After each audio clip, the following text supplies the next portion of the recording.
You're watching Public Affairs. Berkowitz is my name, and politics is our game. And just you wait, we will be doing politics this evening. Lots of surprises in store for you, so don't turn that dial. We'll be talking about national issues, state issues, whether it's guns, whether somebody wants to take your gun away from you, whether somebody wants to give you a gun. We'll be getting into that. Should your taxes be higher? If you're earning $100,000 a year or so, do you think the folks in Springfield should ask you to pay $1,500 more?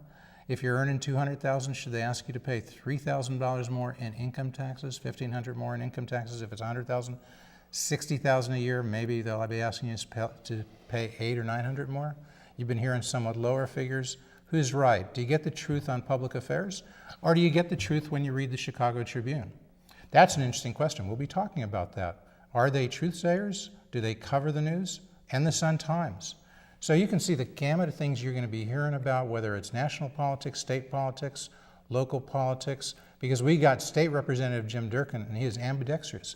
He can talk about national issues, state issues. Look, the man ran for the U.S. Senate in 2002, had some interesting conversations, and you'll be wanting to hear about what people told him. He is a Republican, but no holds barred. If Jim Durkin's annoyed with somebody and that person happens to be a Republican, watch out, okay? The man speaks truth. Look, very quickly, he is in his 11th year. Durkin is in the state as a state rep. It was interrupted for a few years as he ran for U.S. Senate seat and gave up his seat. He is from, I guess we'd say, the far west suburbs. Far west suburbs, correct. He lives in Western Springs. His office is in Countryside. You will see that as it appears on the screen. You'll see the website. Look, we're taping this show on June 13th, and so most likely if you're watching in the Chicago metro suburbs, it'll be the week of the 22nd. In Chicago and Rockford and Aurora, it'll be the end of June. But you can always get this stuff quickly, usually a few days after we tape it, and you may be watching it as early as mid-June, just a few days later on youtube.com. The easiest thing, go to youtube.com, punch in Berkowitz, punch in Durkin, punch Berkowitz, punch Durkin, whatever you want to do. You're going to get a whole array of about 100 shows to choose from. More choice than possibly you can deal with. In any case, Jim Durkin, when you ran for Senate in 2002, you were, what, would you say you didn't get the full support from the National Party?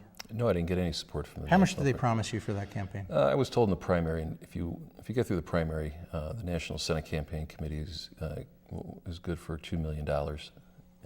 Received $15,000 from them. It was really, really disappointing. And why do you suppose that was? Why did you get only $15,000 and not the $2 million they promised? Well, I was associated with John McCain, and at that point, Senator McCain... A hero of the country, I mean, an honorable man, a man of great character, and you're telling me it was a detriment that you were associated with John McCain when you ran for the U.S. With Senate? the White House and also the National Senate Campaign Committee and also the Speaker of the House. Who was John the Speaker McCain, at that time? Dennis Hastert. I was the chairman of the McCain campaign in 2000. Him and I are friends. I believe in the man, and I had some... Who were your friends? John McCain. John McCain. Friends. Okay. We still are. You believe in him? Absolutely. And you believed in that 2002? Absolutely. Who didn't believe in him? The administration, President Bush, Ken Mellman, Karl Rove, Denny Hastert. In 2002? Correct. What was going on? He was pushing his campaign finance reform then? Yes, he was. He was, the maverick that we loved that was pushing campaign finance reform, and he was not just falling in line with the administration on all their ideas, but that's John McCain, that's who he is. And there were clearly high tensions with John McCain and the administration and powers to be in Washington. What about Hastert? What did he have to say about all this? He wasn't pleased with John McCain, wasn't too pleased with me either. I wasn't able to get any support from Dennis Hastert. I mean, wait a second, you're in the far west suburbs. Isn't he sort of in the far west suburbs at that time? He's a congressman. Yeah, you're both from Illinois, you're both Illinois Republicans. And I'm the Republican nominee for the state of Illinois. For Republican nominee for U.S. Senate from Illinois. Yes. So what, you go up to Hastert and ask him if he could give you some support? Well, I tried calling him after the primary and he wouldn't return my phone calls, and that was unfortunate. And then the one time that I did meet up with him was at some type of picnic out in Kendall County. I had just done a week-long swing in Southern Illinois, and I wanted to talk to him about support because I wasn't getting financial support. It was kind of interesting. There was a group of people there, and a friend of mine who was friends with the speaker told the speaker that I'd wanted to chat with him for a few minutes, and he told me I can wait at the end of the line, and there was about 100 people there ahead of me. So when was this? This is 2002 during the summer. Summer 2002. Yeah. So I had a very bad conversation with him. I asked him for some assistance, and he proceeded to say that, why do I want to help someone who's just like that a-hole John McCain, and you're his guy in Illinois? After that, I realized that I'm not going to get any money out of Washington, and I'm on my own between now and election day. So you're saying that Speaker Hastert referred to John McCain as what? What did he say? Asshole. He referred to him as an asshole. Asshole. Yeah. Okay, and he didn't want to help somebody who's just as much of, what did he say? He said, why do I want to help someone who's just going to be like that asshole John McCain, and you're his guy in Illinois? Okay. So it was, I walked out of there. This is Denny Hastert, the Speaker of the House, former Speaker of the House, and at that time he had been Speaker for 4 years, right? That's correct. Top of his power? Well, yeah, he's one of the most powerful men in the country, and I'm so the he didn't really nominee for U.S. Senate. You're telling me he didn't really want you to win that seat? I don't know about that, but all I know is that about a month and a half later, a month before the election, his chief of staff was quoted in the Sun-Times stating that the Speaker and Senator Durkin work quite well on budget issues and appropriation issues for the state of Illinois. He just didn't get a good feeling that there was this push to help me from the Speaker's office. So the Speaker, of course, stayed there, and he stayed Speaker till 2006 when the Republicans lost the majority. That's correct. And then in 2008, he decided he'd resign after he won the election in 2008, right? That's correct. And so there was a special election, and Bill Foster won that election, beat Jim Oberweis, right? Yeah. And then Bill Foster won, so the Speaker, the Republicans in a sense lost his seat. Correct. And now going forward to 2010, we hear Ethan Hastert, that would be his son, has announced he's running in the Republican primary for the 14th Congressional District seat. That's correct. Hastert's old seat, right? You would be lining up to support Ethan Hastert? No, I'm not supporting anybody right now. If he wants to talk to me, I'm glad to chat with him. Would you make him stand at the end of the line before he gets to talk to you? Tell you what, I'll be a little more cordial than his father was to me. You would, Yeah. okay. Do you think he'll be coming asking for your support? I don't know. I'm in leadership in the House of Representatives. But folks, this is not just a little petty politics, because what this somewhat indicates is there a greater void. Pat O'Malley said a long time ago. You remember Pat, former Sure state do. senator, Absolutely. ran for governor in 2002 when you were in the Republican primary. Yes, when you that's ran for correct. U.S. Senate. Yep. He said at that time, a lot of people thought and think still, the big difference in the Republican Party is between pro-lifers and pro-choicers. The moderates, as they would say, who tend to be pro-choice, and the conservatives who tend to be pro-life. Well, he said, no, that's not really the difference. The difference is between the people who want reform and the people who resist reform in the Republican Party. Where was Speaker Hastert? Was he a reformer or was he resisting reform? Well, I think that when you have a serious issue of campaign finance reform that John McCain has been trying to push for years, where you have congressmen being charged with federal crimes, lobbyists with federal crimes regarding contributions and gifts, I think it's important. And I know that there was a lot of pushback from the Speaker Hastert, on the efforts of John McCain to do some meaningful campaign finance reform in Washington. We didn't get it in Illinois. That's meaningless. What we had passed last month, I voted against it, but it doesn't seem like the powers to be want reform in Illinois, and it's unfortunate. That would be Speaker Mike Madigan doesn't want reform, in your view? I don't believe that that bill that passed, which is on the governor's desk, which Pat Quinn has agreed to sign, solves the problem. Senate President John Cullerton, he's a Democrat. Speaker Mike Madigan, he's a Democrat. You're saying the top leadership in the Senate and the House don't want true reform? Not by supporting that bill, absolutely not. Why not? What's wrong with that bill? We've made it perfectly clear that money does have a corrupting influence in Illinois. I sat on the impeachment committee. I was the ranking Republican on Rod Blagojevich. Money was his downfall, about raising money and also trying to collect money for his family. We know that money has a very, very heavy influence, and we made a dramatic statement by supporting the House Republicans, the Collins Commission. I ran under the federal system. I didn't like it, but the fact is, I think it's the right thing to do. And what they did is that you didn't like the federal system, but you say it's the right thing to do? It's the right thing to do, as it does put restrictions on where... Limiting you to getting $2,300 at a crack was the right thing to do? I can live by it. Do you think you might have been more competitive if that weren't the case, or not? I could have been, I think so. I mean, just family members I know would be able to help out a little bit more. But this is we've made a statement that individuals and corporations should be limited on their contributions to candidates, and I'll accept that. That's what the public wants. They are demanding reform, and I believe that's very important in the eyes of the public. And I've run under the system. I can live with this, with these contribution caps, but you have a huge gaping hole in that legislation, which there's no restriction on in-kind contributions. So the AFSCME and IEA can make a $1 million in-kind contribution to any Democratic candidate if they choose. I don't think that that is reform. But, you know, Colleen Levy, I think, in the Wall Street Journal, May 2009, wrote that Utah, Oregon, and Virginia, no contribution limits, and yet those states are thought to be low in political corruption. Iowa, Oregon, Nebraska, not really stringent campaign finance reform, and yet low in political corruption, or public corruption. And so is it the case really that campaign contribution limits are sort of a, you know, this magic elixir, adopt them and all will be fine in Illinois? Well, if you suggest that Illinois is similar to those states, I don't think Salt Lake City is, you can compare that to Chicago, but Chicago has a history at the city and also the county level and the state level, where it has been just a long tail of corruption in the state at all levels of government. And we know that money is a big factor in that.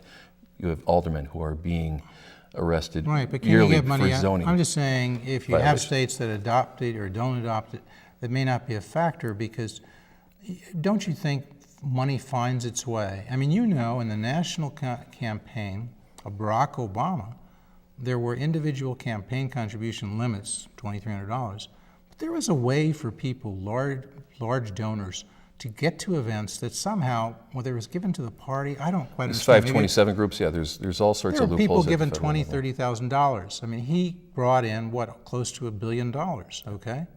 So my point is, money finds its way. You can clamp down here and it'll come up here. You can clamp down here, it'll come up there.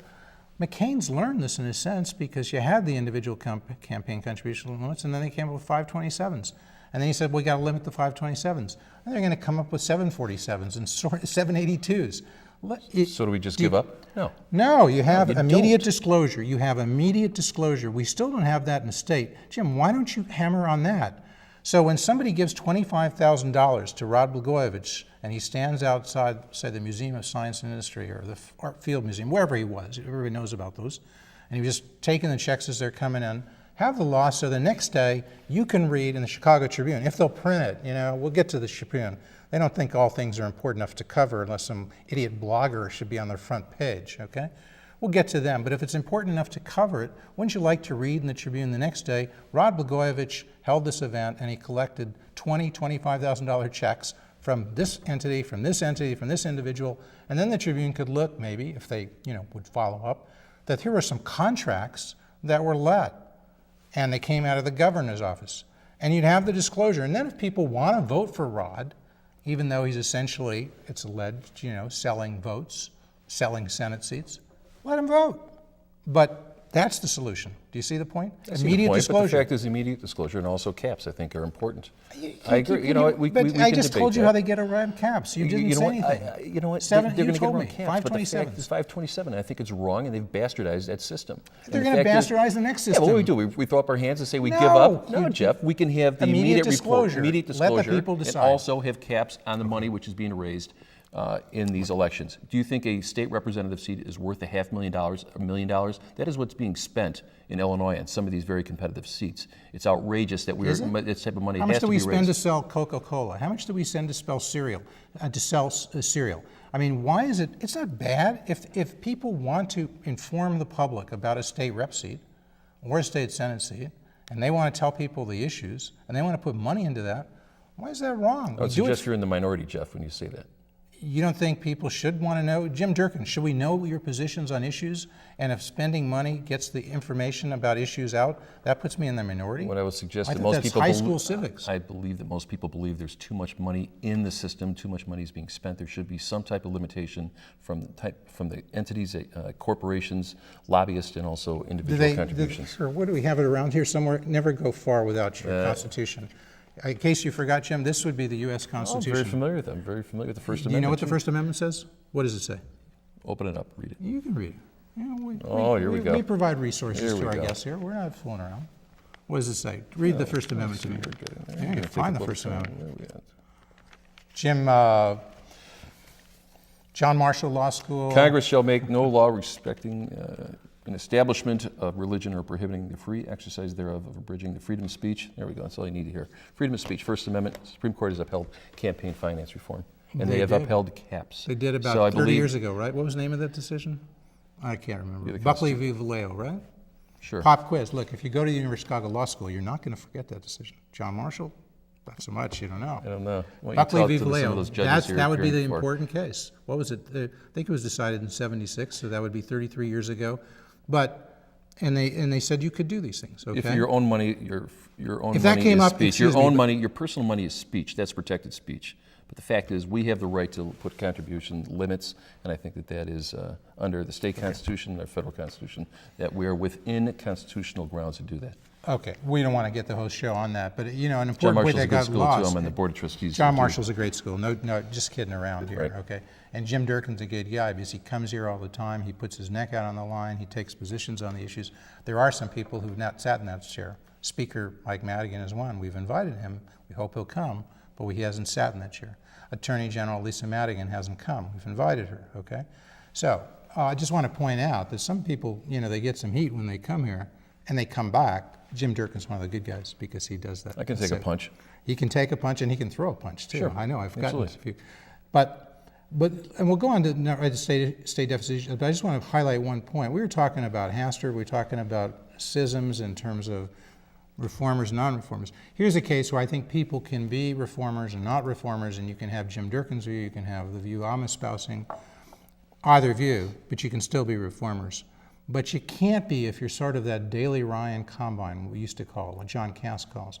When George Ryan would get together with Mayor Daley and they'd kind of carve up things, or so it was alleged, not for the public good, but for personal benefit. And now it may be somebody else. Maybe it may be Shalander would be alleged.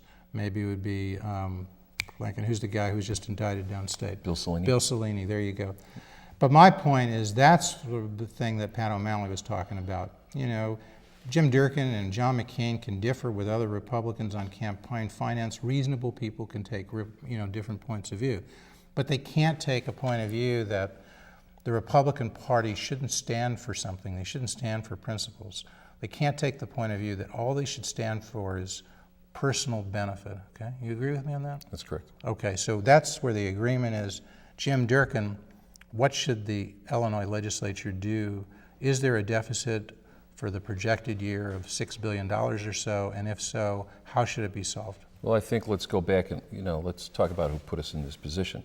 It was the Democratic Party of Illinois who went on a spending spree over the past 6 years, who spent more than they took in, which has put us in this problem. The House of Representatives and the State Senate passed a budget which was $2 billion out of whack last year.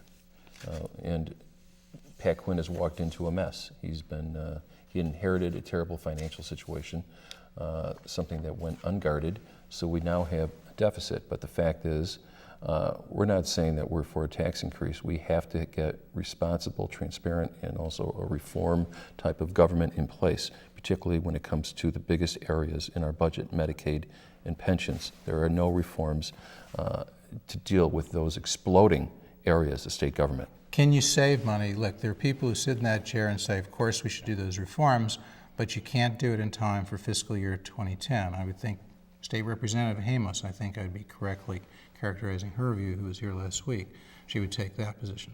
Look, you may be running against her. She may be running for Attorney General. If Lisa Madigan steps down, you may be running for Attorney General too, right? Possibly. I'm giving it some thought, yes. Okay, so maybe Hamos and Durkin, who we're talking about for AG, and now we're talking about Hamos, she defended that. She voted for the tax increase. She didn't say it was a happy vote. She just thought it was the only option. And that vote lost, and that was the Quinn tax proposal. You voted against it, right? That's correct. Okay, and so what you're saying is, and what she might say is, we can talk about Medicaid reform. She said, you know, those numbers don't hold up. For 2010, how much can you save with Medicaid managed care reform, in your view, Jim Durkin? I think it's going to be difficult. Long-term savings are what is going to come out of the pension and also Medicaid, but it's not going to make any significant dent. In 2010, it's not? Not this. I think it'll be tough. Okay, be so able what to. is your solution if you don't favor an income tax increase and you're saying Medicaid reform is not going to give you savings in 2010? How to narrow that deficit? Well, I think, one, we got to start and look at the most important areas in state government: health, safety, and welfare. Those are the areas that we have to invest. Everywhere else has to be dramatic cuts, and that hasn't been the attitude of the administration nor But of Speaker Madigan. health, you didn't put in education. If you put in health and education, that's the great bulk of the general revenue fund, Well, right? you know what? Health, safety, and can't welfare. Health, safety, and welfare. Okay, you're not cutting health. off. Education will be subject to cuts, is what you're I saying. think it should be frozen. I think we've made very good investments in public education. But the fact is, everybody has to tighten their belt as they are doing in their homes. So that is where we have to start. I wish the governor would do more cut. He said that when he, Let me ask you. after the budget. But, we should revisit the lottery lease. I mean, we need a one-time hit. That's about an $8 billion.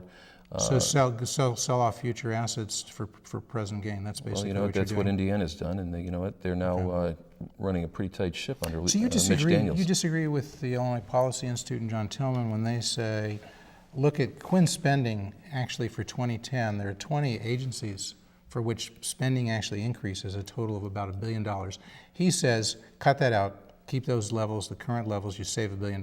You agree with Tillman on that? I think that he's right, that Pat Quinn has asked for more spending within government, but I don't think we're going to be able to balance the budget with these reforms. Let's go one by one. Cut those, what Tillman and the Illinois Policy Institute says, those who aren't currently scheduled to get increases, go further on those and cut them across the board 10%, you save $640 million.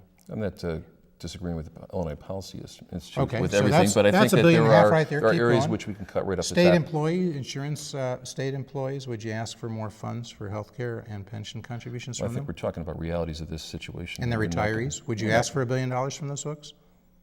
You could get that if you raised individual contributions. Well, you know what? There's no taxes on state retirements, and the state retirement, and a So state you would start pension. taxing I think if there was any place where you could make a legitimate argument for a tax would be on public pensions. They're not subject to state tax.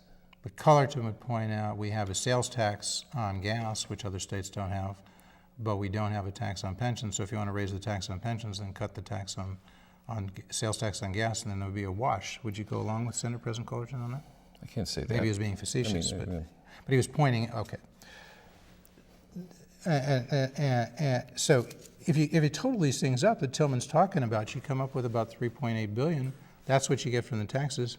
Don't raise taxes. Do these cuts. Some of them are painful, but they're not draconian because they're kind of spread over most of the whole budget. Isn't it the case that Governor Quinn, folks, when you read about this, this is happening here, this is terrible for kids who are autistic and so forth, it's because they're concentrating the cuts on a few areas. Well, I think that Relatively few. If you do it across the board, you could do with a 10% cut. It wouldn't be pleasant, but it wouldn't be draconian. Is that criticism valid of Pat Quinn? Well, I don't think that they should be using the disabled and the vulnerable, most vulnerable people in society right now, using them as a pawn. It's a scare tactic. It is. We can run a 6-month budget, and the thing is, no one is going to lose money. We change budgets every year. We've run budgets on 3 or 4 month periods. We can do But there's more. Right now, the state raises tax revenue and then it gives it back to local governments, $1.3 billion. Is there any reason to do that? Why not just cut those taxes or not have that subsidy to local government? Well, you could save $1.3 billion there for your deficit, right? Well, just keep the money for state government. Ask the local governments what types of unfunded mandates that we have been placed on them over the years, and is this money a way to repay them? So you're in favor of that $1.3 billion that goes to local governments for the unfunded mandates? Absolutely, they should. You differ with John Tillman and the Illinois Policy Institute. I mean, that is the number one complaint from local government. And what about the fact the is payroll? we do it left and right, and that's wrong. The state payroll. Something like you could say by cutting the state payroll 10%, you'd save $500 million. Say to state employees, we're cutting jobs and cutting wages in the private sector.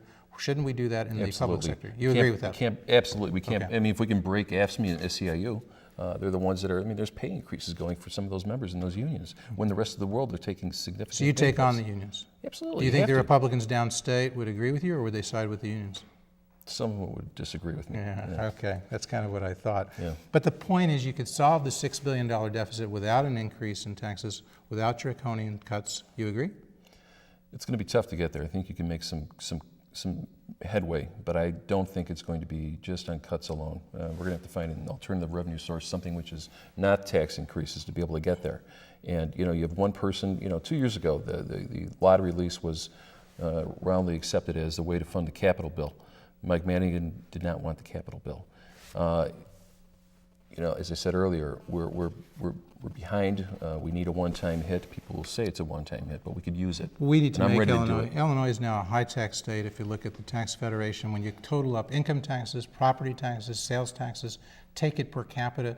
Don't do this kind of deflating that the so-called Center for Tax and Budget Accountability does by income or something. Just take per capita taxes. We're about 14th across the country. We're a high-tax state. Illinois has got to get its taxes down, not up, to get more jobs, right? We need to You agree with that? eliminate. Absolutely. Look at your tax bill. Do you think that we should have all these different little governmental entities taxing people left and right? We've got high property taxes, we've got high sales tax. If And people Illinois- complain about the income tax, but the fact is we make it up. The tax eaters make it up on the property taxes, sales tax. So we are we are extremely highly taxed. And Illinois is the fourth lowest state in terms of job creation. If it were the fourth highest Shameful. state, It's absolutely shameful. they could have 1.2 million more jobs and 5 billion more in tax revenue. So the way to get more tax revenue is to lower tax rates, not raise them. You Exactly. agree? Absolutely. You're a supply sider. Absolutely. You're a fan of Art 100%. Laffer. Absolutely. And yet you supported John McCain, who wanted to raise taxes and oppose the Bush tax cuts. How do you explain that contradiction? I explain it because I like whatever. I disagree with John McCain on some issues. You That's why disagreed both of with us him? get along Okay. so well, because we have spirited debates on issues. But I disagreed with John McCain on that issue. Can you get John McCain on this set, Public Affairs, next week? Can you do that for me, Jim? No. Well, the man gives you an answer. You got to admire that. He does not fool around. Well, could you try? I'll try, but It might happen. All right, don't hold your Look, breath. I've met John McCain. I've asked him questions at a press conference. He's a perfectly nice guy, and he answered questions at the press conference. Just want to get him here so we can do it for a half hour and do it right. Okay. We're going to continue to speak as the credits roll, but I very much want to thank our guest, State Representative Jim Durkin, who's a good sport. Thank you for playing You Bet Your Life. No, thank you for playing on Public Affairs. Thank you. But he is a good sport, and Jim, we wish you best. Are you running for Attorney General? I'm going to give it some thought over the next 2 months. It's not an easy decision. I've been kicking it around. I got to talk to my family, most importantly to my wife and my young family about it. But I've had a good year. I've been involved in some very important The things. important things, the House committee that was Impeachment. interrogating Roland Burris. I'm the You one were that- there? I'm the one that dragged him in. You asked some tough questions? I'm the only one that asked him tough Did questions. did he lie to you? Yes, he did. Okay, do you think he should be prosecuted by the Sangamon State's attorney? I think he should be held to the same standard as people who testify before his committees when they take an oath to tell the truth. Okay, and And, if so, will he be charged if he is held to that standard? I think that latest revelation that came from the federal court about the tape with the conversation with Rob Blagojevich does not bode well for him. It's a direct contradiction to his Jack sworn Franks, he testimony. might run for Attorney General. He's a state rep. Did he ask him some tough questions there too? I don't recall hearing anything from Mr. Franks. Julie Hamos, she's an attorney. She may be running for Attorney General. They protected Roland Burris in that committee, and that's for another day. Would you have another done the time. same thing if you were a Republican and there were a Republican there? Don't Republicans tend to protect Republicans? Democrats protect Democrats? Isn't that politics? Isn't that what it's about? It's fine, but the fact is they look bad because of what happened. But And would the you have thing done the is, same thing if mutatis mutandis? if a making all the Republican took changes? that appointment from a governor that was indicted and for terrible acts and just accepted an appointment for the U.S.